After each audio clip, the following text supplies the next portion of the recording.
Tengah, Radio Republik Indonesia ini menghadirkan Warta Berita.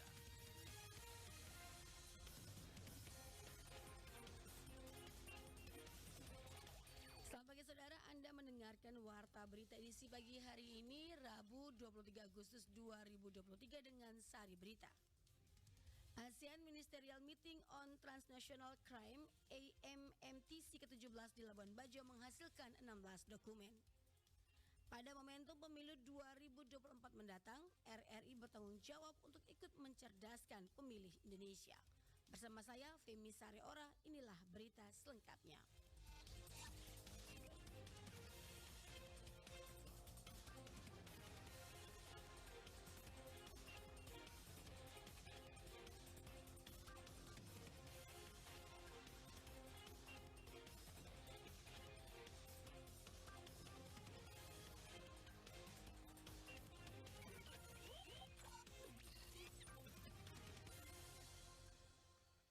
ASEAN Ministerial Meeting on Transnational Crime (AMMTC) ke-17 di Labuan Bajo menghasilkan 16 dokumen, masing-masing 4 deklarasi, 5 pernyataan bersama, 6 pedoman teknis, dan 1 dokumen rencana terkait penyelundupan manusia. Kapolri Listio Sigit Prabowo dalam konferensi usai menutup rangkaian kegiatan AMMTC Selasa kemarin mengatakan dari 4 deklarasi, 3 merupakan inisiatif Indonesia dan 1-nya inisiatif dari Kamboja. Kapolri Sigit merincikan, adapun deklarasi inisiatif Indonesia yang disetujui berupa kerjasama penguatan perlindungan saksi dan korban, pengembangan kemampuan regional untuk mencegah dan menanggulangi radikalisme dan kekerasan berbasis ekstremisme. Sementara yang menjadi inisiatif Kamboja adalah Deklarasi ASEAN Pemberantasan Penyelundupan Senjata Api. Penandatanganan 6 MOU sendiri yang dilakukan bersama negara Kamboja, Laos, Malaysia, Singapura, Thailand, dan Vietnam adalah pencegahan dan pemberantasan kejahatan transnasional serta pengembangan kapasitas. Selanjutnya, melakukan 2 bilateral penting bersama Malaysia dan Jepang, serta pertemuan khusus dengan 4 negara masing-masing Singapura, Laos, China, dan Vietnam terkait kerjasama penegakan hukum, peningkatan kapasitas, dan pertukaran teknologi untuk keamanan stabilitas di kawasan. Kapolri berharap dengan pertemuan ini ke depannya tidak ada lagi pelaku yang dapat bersembunyi dari tindak kejahatannya dan hasilnya akan menjadi landasan upaya konkret dan operasional. Dalam pertemuan AMMTC ke-17 yang membahas 10 isu transnational crime, kasus perdagangan orang dan penyelundupan manusia yang juga menjadi atensi di wilayah Nusa Tenggara Timur. Selengkapnya disampaikan Epi Wahab. Itu kita cegat mereka di bandara, kita investigasi, ternyata memang ini mau diberangkatkan ke luar negeri untuk dipekerjakan di luar negeri secara non-prosedural. Dalam pertemuan AMMTC ke-17 yang membahas 10 isu transnational crime dan beberapa isu diantaranya tentang kasus perdagangan orang dan penyelundupan manusia yang juga menjadi atensi di wilayah Nusa Tenggara Timur. Kapolda Nusa Tenggara Timur Irjen Pol Joni Asadoma menyampaikan selama setahun ini ada 20 kasus di Nusa Tenggara Timur dengan total 225 korban dan sekitar 30-an tersangka yang ditindak. Tidak ingat angka pasti tapi sekitar 20-an kasus tahun ini saja. Korban 255 orang, kemudian tersangkanya ada sekitar 30-an. Angka pastinya saya tidak tahu tapi kira-kira sekitar 30-an, 35, 36 tersangka. Korban ini adalah mereka yang akan diberangkatkan ke luar negeri, ya, bekerja di luar negeri. Tindak pidana perdagangan orang dan penyelundupan manusia di Nusa Tenggara Timur terbilang cukup tinggi dan di mana banyak warga negara Indonesia yang menjadi pelaku maupun korban pengiriman tenaga kerja ilegal ke negara ASEAN. Dan dengan adanya AMMTC ini diharapkan bisa menekan penurunan tindak pidana perdagangan orang dan penyelundupan manusia. Kapolda NTT menambahkan selain 2 isu atau kasus terkait TPPO tadi, tentu di AMMTC ke-17 ini diharapkan juga bisa dilakukannya peningkatan kompetensi dari para aparat, kerjasama dalam pertukaran informasi, kerjasama dalam pendidikan dan koordinasi antar aparat bisa diterapkan. Dari Bajo Deklarasi ini yang isinya antara lain adalah peningkatan kompetensi daripada aparat, kemudian kerjasama pertukaran informasi, kerjasama dalam pendidikan, kemudian koordinasi antara aparat dapat diterapkan sehingga ini membawa manfaat bagi penanggulangan tindak pidana perdagangan orang dan penyelundupan manusia di NTT yang cukup tinggi. Pun agenda pada Selasa 22 Agustus 2023 di mana akan ada konsultasi AMMTC dengan mitra dialog. Setelah terima upacara keketuaan Indonesia ke Laos, press conference hasil ASEAN AMTC ke-17 di Tech Ballroom Hotel Meruara Komodo lantai dasar dengan narasumber Jenderal Polisi Listio Sigit Prabowo, Kabar Eskrim Polri, Kadif Hubinter Polri, dan juga Kadif Humas Polri. Dari SP Labuan Bajo, Epi Wahab melaporkan. Sebagai lembaga penyiaran publik, RRI memiliki salah satu tugas yang diamanahkan oleh negara, yakni ikut mencerdaskan kehidupan bangsa. Pada momentum pemilu 2024 mendatang, RRI bertanggung jawab untuk ikut mencerdaskan pemilih Indonesia. Laporan Rosa Dalima. Saya atas nama seluruh tim kami yang ada di SMA Islam Mutmainah ND menyampaikan terima kasih yang sebesar-besarnya kepada RRI ND. Melalui ragam program siaran, tanggung jawab RRI adalah membantu negara untuk menghasilkan pemilih yang cerdas, khususnya generasi milenial dan para pemilih pemula, guna mewujudkan pemilu yang berkualitas. Demikian disampaikan Kepala RPP RRI ND Burhanuddin Ramadlan dalam sambutannya pada acara Roadshow Gerakan Pemilu Cerdas 2024 bertempat di Aula SMA Islam Mutmainah ND Selasa 22 Agustus 2023. RRI memberikan apresiasi kepada seluruh jajaran SMA Islam Mutmainah ND yang sudah bersedia berkolaborasi bersama RRI dalam rangka memberikan edukasi demokrasi menuju pemilu 2024. Kepsta Burhanuddin berharap melalui kegiatan ini, edukasi kali ini dapat berguna bagi seluruh pendengar RRI melalui audiovisual maupun terestrial. RRI lembaga milik pemerintah.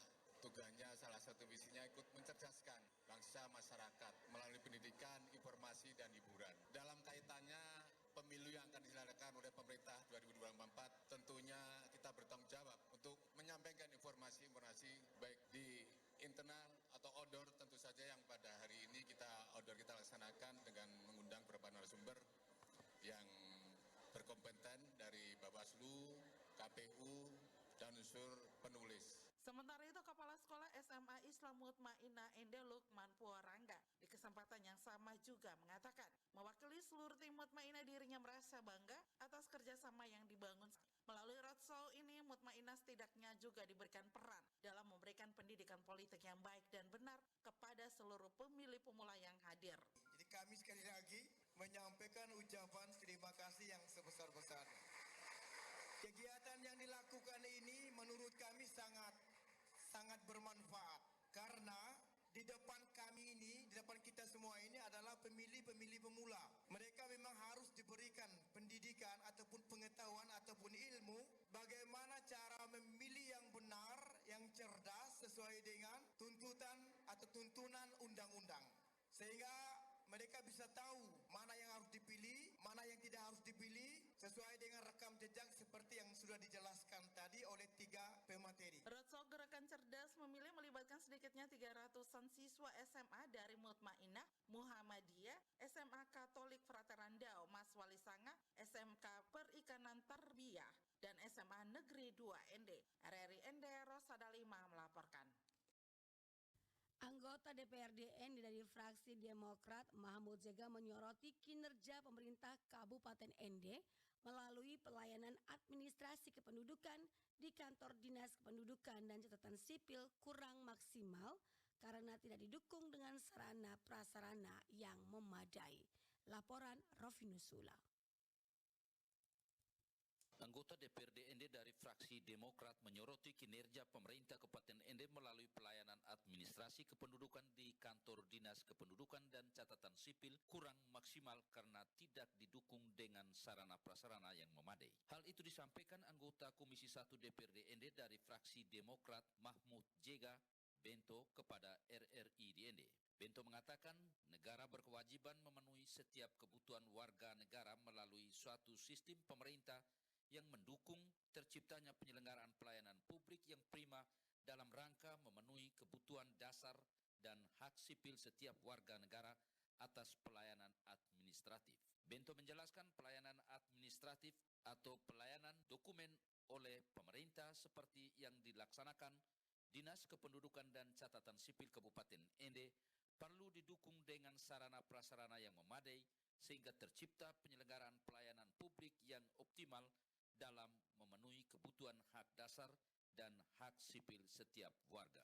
Di tahun sebelumnya memang sempat Pak Bupati, Pak Sekda, Pak Ketua DPR menjanjikan untuk mensupport anggaran ke Dukcapil untuk guna memenuhi kebutuhan peralatan di sini untuk mendukung kerja-kerja di Dukcapil ini berkaitan dengan pelayanan administrasi kependudukan. Nah, sampai saat ini keluhan ini masih sama dan peralatan itu dan apa yang sudah dijanjikan oleh Pak Bupati, Pak Sekda selaku Ketua PAPD dan Pak Ketua DPR hari ini belum realisasi. Dan kita berharap dalam waktu dekat ini harus disiapkan anggarannya untuk pembelian peralatan-peralatan untuk mendukung kerja-kerja di Dukcapil ini. Contoh hari ini begitu banyaknya antri. Nah ini kan karena peralatan mereka ini hampir-hampir contoh untuk perekaman KTP itu hanya satu, terus cetak KTP hanya satu. Nah kalau ini ada penambahan paling tidak 2 atau 3 unit, berarti ini mempermudah sehingga antrian masyarakat itu per harinya tidak terlalu banyak.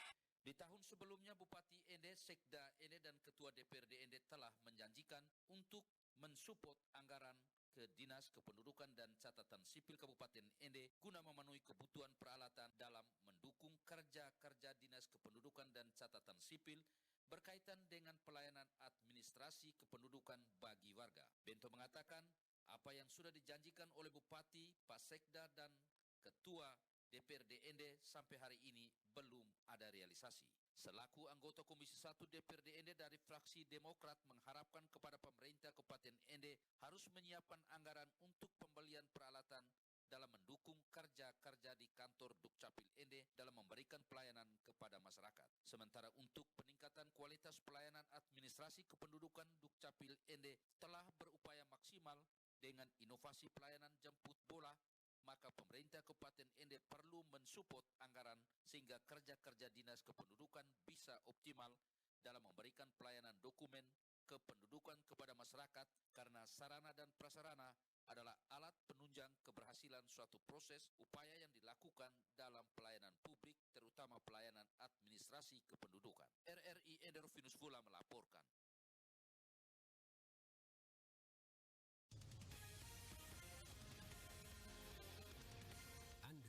Sedang mendengarkan Warta Berita RRI ND. Teras Baca Ilenapo dapat penghargaan terbaik 1 inovasi daerah kategori pendidikan di Kabupaten Flores Timur tahun 2023. Laporan Suimam.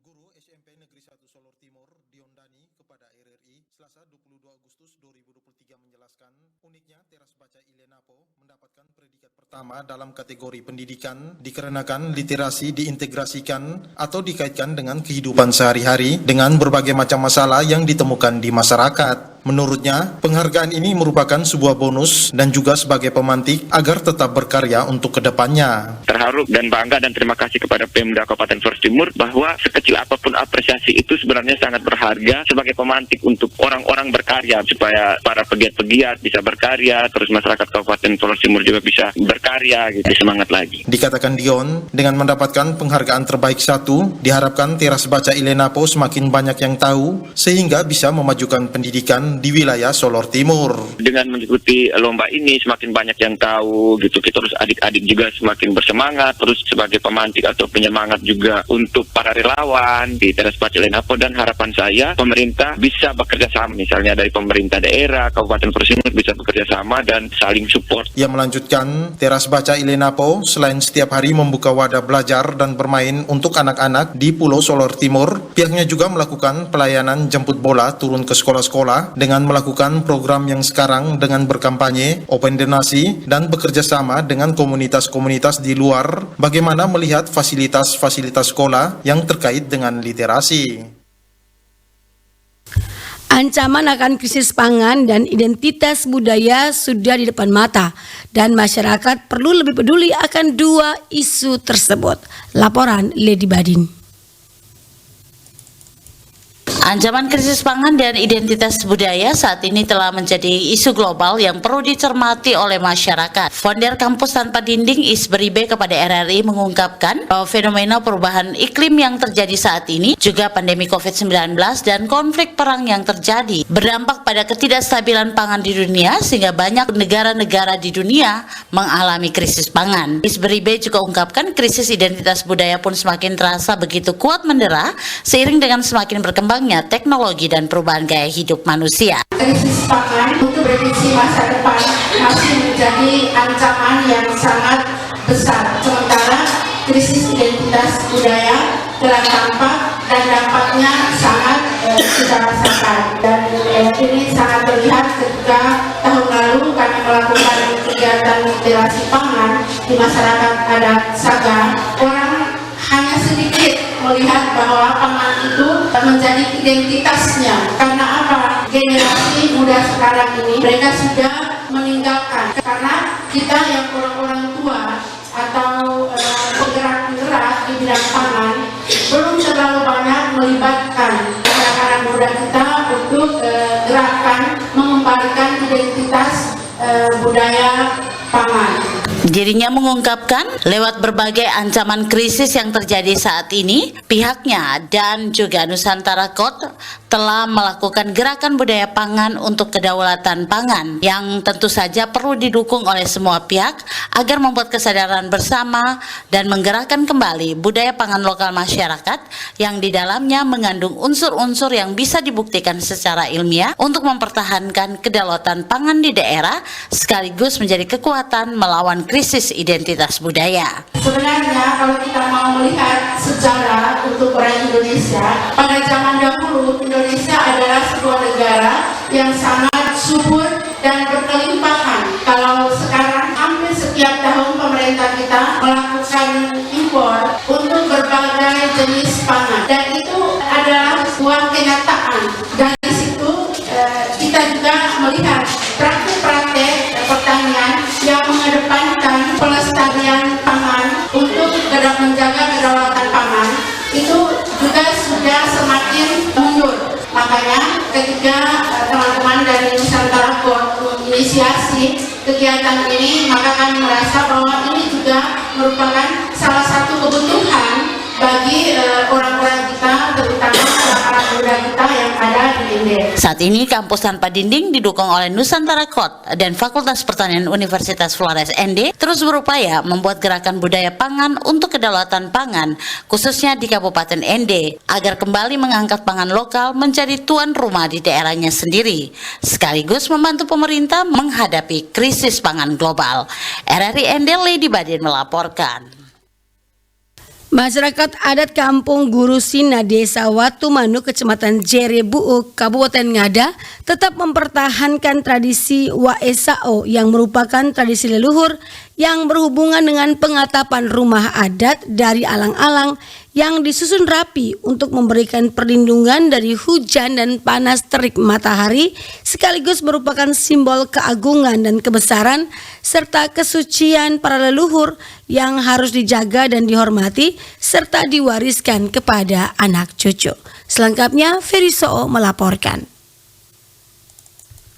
Masyarakat yang bermukim di kampung adat Gurusina, Desa Watumanu, Kecamatan Jerebuu masih menjaga kekayaan tradisi leluhur sebagai warisan kearifan lokal serta memelihara semangat gotong royong sebagai pedoman hidup untuk bekerja sama dalam melestarikan adat budaya leluhur yang agung. Salah satu tradisi yang masih terpelihara dengan baik adalah tradisi Waesao atau pengatapan rumah adat yang berbahan bambu serta alang-alang dan menggunakan tali ijuk sebagai pengikat agar bisa tertata rapi sehingga memberikan rasa aman dan nyaman bagi penghuni rumah adat saat di musim hujan maupun panas. Bagi masyarakat kampung adat Gurusina, pembangunan rumah adat harus berbahan alami seperti yang diajarkan oleh leluhur sehingga keaslian rumah adat tetap terjaga dengan baik dan tidak mengalami pergeseran nilai budaya di tengah kemajuan teknologi. Salah seorang tokoh adat kampung Gurusina, Kletus Bengu, menjelaskan tradisi Waesao merupakan gambaran akan pribadi seorang wanita yang memberikan kehidupan serta perlindungan bagi anak-anaknya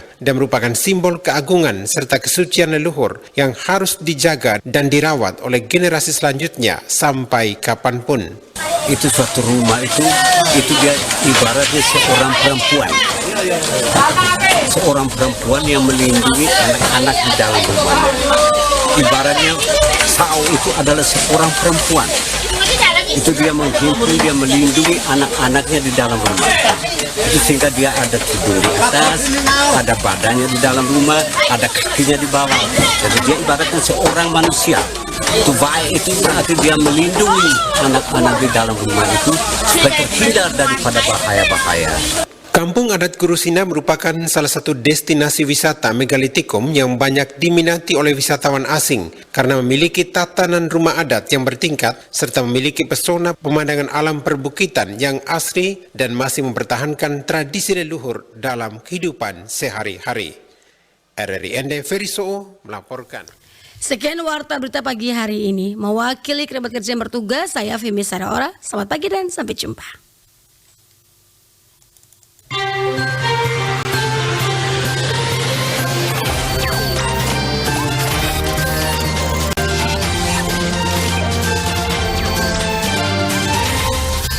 Terima kasih Anda telah mengikuti Warta Berita RRI ND.